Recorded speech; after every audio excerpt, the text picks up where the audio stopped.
Descente vers la terre intérieure. Portée à votre conscience par Arcturius. Le 26 janvier 2017. Message d'un alien de l'intérieur. En ce moment, j'entrevois une créature extraordinaire. Il s'agit d'un alien au visage assez déconcertant.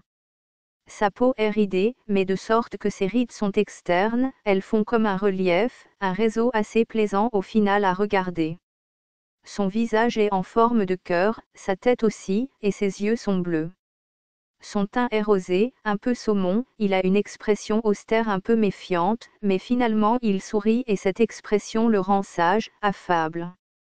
Il m'explique qu'il s'agit là d'une transformation temporaire, une sorte de transmutation de tout son être, de la partie la plus dense en tout cas. Il souhaite me raconter son voyage, un très long voyage souterrain.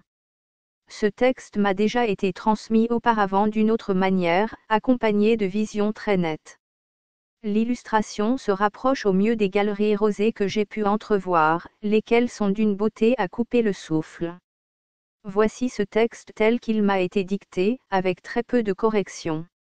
Voici qu'il parle. Je viens en ami, je suis un alien en transformation. Je lui demande expressément s'il sert la lumière, et lui envoie beaucoup de gratitude pour ce message. L'alien resplendit et une ondée de joie me revient. Je désire changer, nous le désirons tous, c'est avec joie que j'entame cette communication. Oui, nous avons fait allégeance au haut plan, celui que vous appelez la lumière. Ce plan est un plan joyeux. Nous ne connaissions pas la joie. Celle-ci resplendit sur nous et nos enfants comme un trésor. Il existe de très nombreux peuples aliens, et tous ne sont pas des amis. Nous nous sommes élevés contre cela, ainsi que contre ce que certains de ces êtres ont fait subir à votre terre. En effet, même chez nous, les plus sombres généticiens n'agissent pas de la sorte. Ceux qui clonent des petits innocents sans état d'âme, le font au moins avec respect en veillant à ce que ces créatures aient la santé la plus parfaite. J'étais l'un d'eux. Puis, je me suis aventuré dans vos mines de charbon, et encore en dessous. Il existe des bases, vous savez. Dans ces bases vivent beaucoup de peuples, de créatures, bien au chaud. Oui, ces êtres vivaient de manière confortable jusqu'à il y a peu. Pouvez-vous imaginer ce que peut engendrer une coulée de lave brutale à cette profondeur? Oui, cela fait bien du dégât, et beaucoup d'êtres ont dû fuir, il y a eu énormément de séismes. Vos nantis qui s'étaient terrés là, ont tout perdu. Que fait la lave lorsqu'elle rencontre une montagne de lingots d'or? Elle la fait fondre et l'emporte. Ainsi votre terre a repris ce que certains lui avaient volé. Nous sommes heureux, si heureux de cette vibration qui résonne dans l'air comme un chant, une promesse vers l'espoir. Il nous a fallu traverser beaucoup de lacis de galeries de mines, les mines géantes de l'ancien monde, pour découvrir les passages de lumière. Ces passages se révèlent à certaines âmes lorsqu'elles sont prêtes. Il est vain de les chercher, ce sont eux qui viennent à vous. Vous pourriez très bien faire partie d'une expédition et les voir, ou passer à côté tandis qu'un de vos collaborateurs disparaît.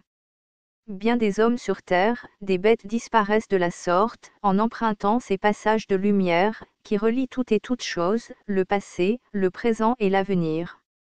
Nous avons marché longuement dans ces galeries, rencontrant d'autres rescapés, parfois des blessés, nous nous sommes entraidés. La lumière ne faiblissait jamais dans les boyaux, seulement la nuit, où elle s'éteignait. Comme ces cavernes sont belles et confortables. Il vous faut imaginer des draperies de calcite parées de 1000 couleurs, des eaux chaudes et parfumées, une grotte où l'air est le plus pur, où la température est extrêmement agréable pour l'alien que je suis. Il est assez âgé pour son peuple. Nous les aliens sommes infatigables ou presque, nous pouvons marcher très longtemps, en repoussant la douleur aisément, celle de nos pieds. Nous avons marché des mois et des mois, sans presque nous en rendre compte, tant nous étions heureux d'avancer, de voir notre petit groupe s'agrandir. Il y avait des groupes de rescapés venant de nombreuses cités souterraines sous vos pieds, dans des couches géologiques particulières, celles où les archéologues retirent des fossiles de dinosaures. Jurassique, je suppose. Nos spécialistes aiment à les étudier, comme vous le faites de même. en revanche, ils n'ont que peu d'intérêt pour votre espèce, voilà pourquoi ces cités devaient être cachées à votre regard. Oui, mais les choses ont beaucoup changé depuis. En effet, dans ces groupes qui nous rejoignaient, il y avait des terriens. Des êtres, comme vous, qui ne craignaient point notre allure. Nous étions fort surpris de voir de telles apparitions. Et bien sûr, cela a suscité des remous. Oui, ces humains étaient tels que vous, ou légèrement luminescents. Il est vite apparu qu'il s'agissait d'excellents compagnons, prompts à rendre service et à porter les plus jeunes, les blessés. Oui, nous avons vu cela, et cela nous a changé, de voyager aux côtés de ceux de votre espèce. Nous les remercions et nous vous remercions aussi pour ce cadeau. Il est beaucoup de périls sous terre, beaucoup d'eau brûlante, de fleuves de lave, de tunnels à sens unique, et d'autres dangers encore, comme de tomber, tout simplement, dans une fosse. Notre maîtrise excellente de la gravité évite certains écueils, et nous sentons ce qui nous entoure. Il y eut bien des incidents, mais nul n'y laissa la vie. Nous sommes toujours parvenus à secourir ceux qui chutaient. Pour avancer, nous utilisons nos sens naturels qui nous permettent de voir notre environnement au-delà du visible. Nous le percevons comme une vue en 3 dimensions, une carte, si vous le préférez. Les aliens ne se perdent pas pour cette raison, sauf les immatures. Le mot enfant n'existe pas chez nous, c'est un nouveau mot pour moi, qu'il nous faudra apprendre. Oui, nous avançons, nous buvons l'eau qui s'écoule au ras de la falaise, elle nous restaure et nous nourrit. Nous avons voyagé avec allégresse, je le répète, même s'il y eut quelques protestations chez mes collègues aliens, les plus grincheux, tels que vous dites. Il rit de bon cœur. Nous avons trouvé au bout d'un temps fort long, de plusieurs semaines, des véhicules miniers abandonnés, et bien sûr, comme cela nous a aidés, comme nous avons été heureux. Oui, ces chenilles ont permis de faire monter les plus vieux, les plus faibles. Elles étaient comme une récompense, nous le savions. Et tandis que nos plus habiles techniciens, presque tous des enfants aux mains merveilleuses, remettaient en route ces antiques engins, nous songions à quelque présence dans ces galeries, ces tunnels de pierre rosée. Nous avons mis 2 jours pour réparer les véhicules, à la va-vite, car nous ne disposions que de fort peu de matériel. L'alien que je suis, préfère les livres, et mes autres compagnons ne possédaient que quelques outils. Mais nos peuples sont extrêmement ingénieux, tout à fait habiles à comprendre les mécanismes les plus délicats. C'est un bonheur pour nous de trouver une machine et de la réparer, comme cela l'est pour beaucoup des vôtres. Et là, une surprise s'est faite, les appareils ont redémarré, puis, des aliens absolument charmantes sont apparues. Chez nous, il existe très peu de femelles et cela est un problème. Cela a aussi tari l'amour de nos cœurs, oui, nous nous en rendons compte. Ces aliens, si plaisantes, avaient besoin d'aide, de guide. Leurs facultés n'étaient point au beau fixe, elles étaient très affaiblies. Et elles furent acceptées tant bien que mal par certains. Il s'avéra, aussi, que ces aimables apparitions étaient non seulement aussi vaillantes que nous tous, mais d'un grand raffinement dans l'art de la conversation télépathique. Sans oublier bien sûr leur énergie, qui redonna une vive ardeur à notre progression. Je parle en grand-père affectueux, ne vous y trompez pas. Les humains ont au fait pour certains, d'assimiler l'admiration envers une jeune fille, à de la convoitise aiguë. Chez nous, il n'est point ainsi, en tout cas sur mon monde. Notre société était, un monde basé sur le travail. Quoique mise à l'écart de certaines professions de pouvoir, les aliens femelles pouvaient agir en nombre de domaines qui sont pour vous peu concevables. Et nul ne leur faisait de mal. Cela ne nous vient point à l'idée. Pour une civilisation stellaire, le fait de respecter les autres formes de vie est essentiel. Toutes les femelles n'étaient point heureuses, sur mon monde, mais parfaitement en sécurité. Il n'est pas rare que les navigatrices aient été des femelles, de même que les aliens responsables de l'exploitation des mines.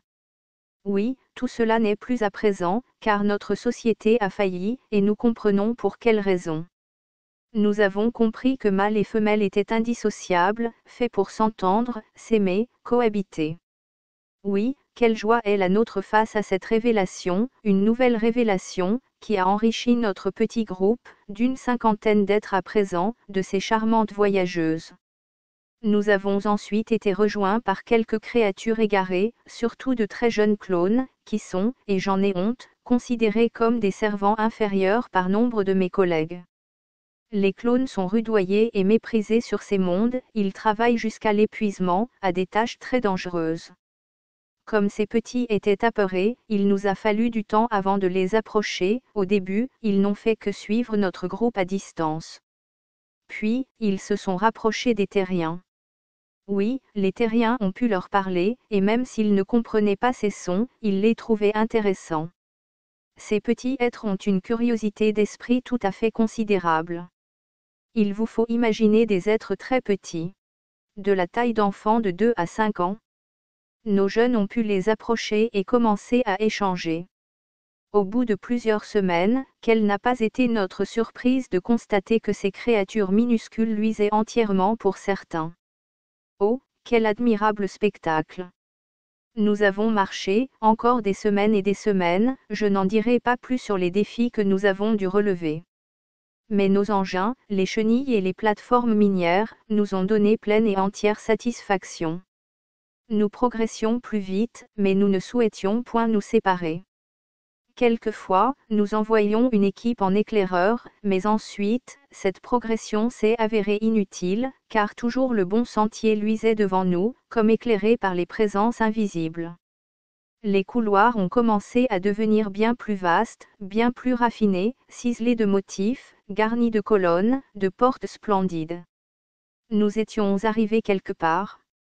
Nous avons descendu des escaliers, des dizaines et des dizaines, de pierres jaunes, éclairées d'une lueur dorée sublime. Cet endroit nous ôtait toutes nos souffrances, toute notre arrogance, notre fierté aussi. Il fallait faire un effort important pour avancer, mais nous avons persisté, nous avons porté les plus jeunes, soulevé les vieillards, relevé les blessés. Nous sommes alors arrivés sur une très vaste et très longue allée dallée, de pavements roses. La lumière était rose et dorée également. Nous avons marché, très longuement. Sur le côté de cette fantastique allée, s'étageait une falaise, d'environ 200 de vos mètres, avec des halliers, des plantes de type tropical. Cet endroit était chaud et humide. Sur la droite de ce boulevard de la Rédemption, se trouvait un canal très large. Et alors, nous les avons vus. Glissant sur des barques à répulsion, se tenaient des êtres admirables, comme en cristal phosphorescent, vivants. D'autres étaient d'apparence visible, mais très brillants. Il s'agissait des humains de la plus noble allure que j'aille pu voir. Des femmes toutes aussi rayonnantes étaient en leur compagnie. Ces êtres nous regardaient simplement avec une infinie bienveillance. Des groupes de rescapés très nombreux arrivaient sur le boulevard en même temps que nous. Nous avons marché, avançant coûte que coûte, malgré l'énergie crépitante qui nous pénétrait de toutes parts. Puis nous avons franchi plusieurs arcades, des sortes de chutes d'eau délicieusement légères. Nous avons traversé tout cela et avons abouti à un endroit un peu plus sombre. Au bout de ce dernier, une vive lueur verte, très intense, attirait notre regard, c'était un paradis de jungles luxuriantes.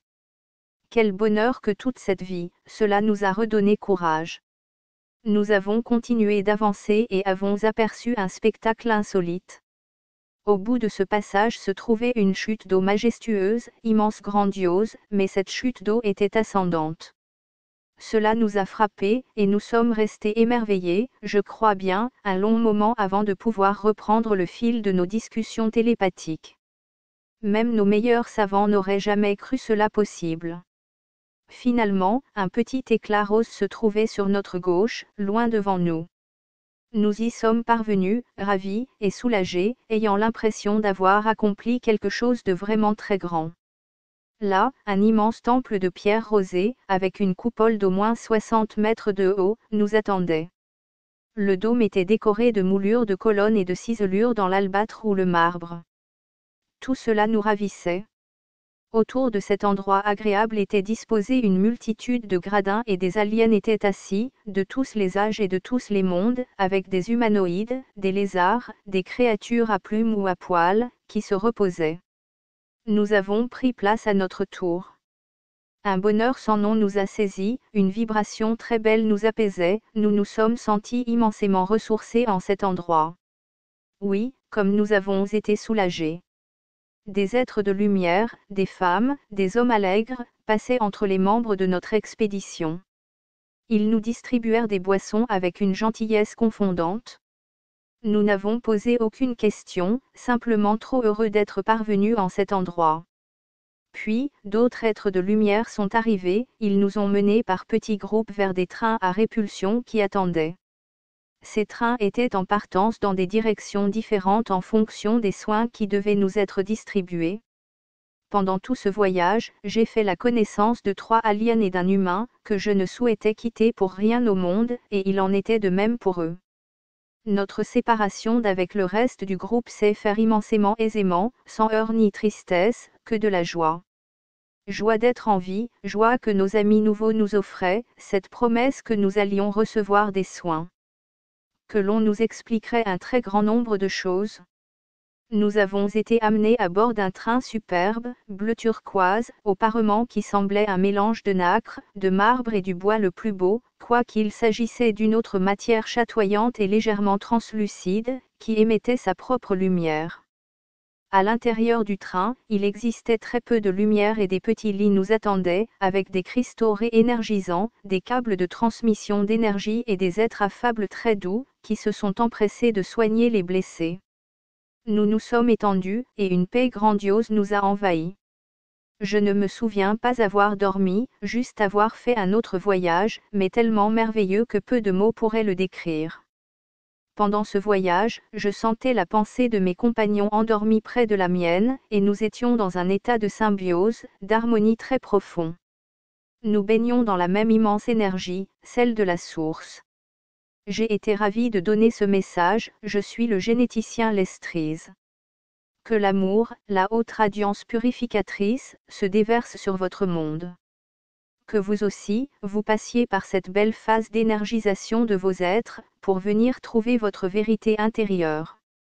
Nos deux mondes sont sur le point de se rencontrer, de fusionner dans la joie. Je vous salue très amicalement. Le généticien Lestrise. http://www.unepetitelumière